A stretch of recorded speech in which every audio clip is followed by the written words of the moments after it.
Large language model. आपण मागच्या भागामध्ये प्रॉम्प्ट इंजिनिअरिंग म्हणजे काय हे समजून घेतलं. आता त्याच्या मागचं इंजिन समजून घेऊया, जे आहे लार्ज लँग्वेज मॉडेल.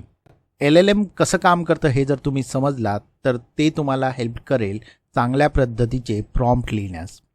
तर मग चला पाहूया लार्ज लँग्वेज मॉडेल म्हणजे नेमकं काय. लार्ज लँग्वेज मॉडेल म्हणजे एक AI मॉडेल जे खूप मोठ्या प्रमाणात टेक्स्ट डेटावर ट्रेन केलेलं असतं, मानवी भाषा समजण्यासाठी, तयार करण्यासाठी आणि बदलण्यासाठी. पण एक इंटरेस्टिंग गोष्ट आहे, LLMs माणसांसारखे विचार करत नाही. त्याऐवजी ते पुढचा शब्द किंवा पुढचा टोकन ट्रेनिंग डेटामधल्या पॅटर्नवर आधारित प्रेडिक्ट करतात. चला एक सोपं उदाहरण घेऊया. जर मी म्हणालो डेव्हलपर्स यूज AI टू, तुमच्या मते पुढे काय होईल? कदाचित तुम्ही म्हणाल बिल्ड ॲप्लिकेशन्स किंवा ऑटोमेट टास्क, राईट कोड. हेच LLM करतो. तो सर्वात शक्य असलेला पुढचा शब्द प्रेडिक्ट करतो आणि हा प्रोसेस रिपीट करत करत LLM पूर्ण सेंटेन्स, पॅराग्राफ आणि अगदी कंप्लीट ॲप्लिकेशनसुद्धा तयार करू शकतो.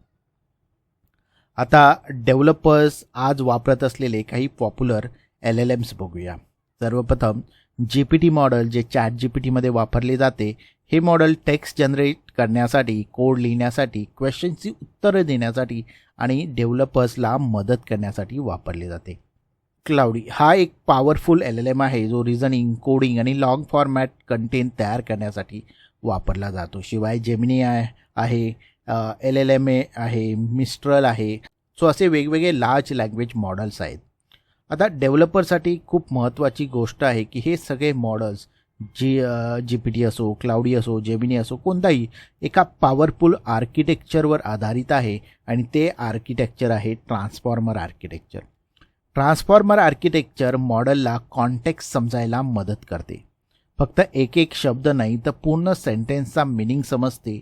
यामुळे मॉडर्न AI होते जास्त ॲक्युरेट, जास्त इंटेलिजन्स आणि डेव्हलपरसाठी जास्त युजफुल. तर थोडक्यात सांगायचं झालं तर लार्ज लँग्वेज मॉडेल म्हणजे AI मॉडेल्स जे मोठ्या प्रमाणावर डेटावर ट्रेन केलेले असतात आणि ते पुढचा शब्द प्रेडिक्ट करायला मदत करतात आणि हळूहळू ते इंटेलिजन्स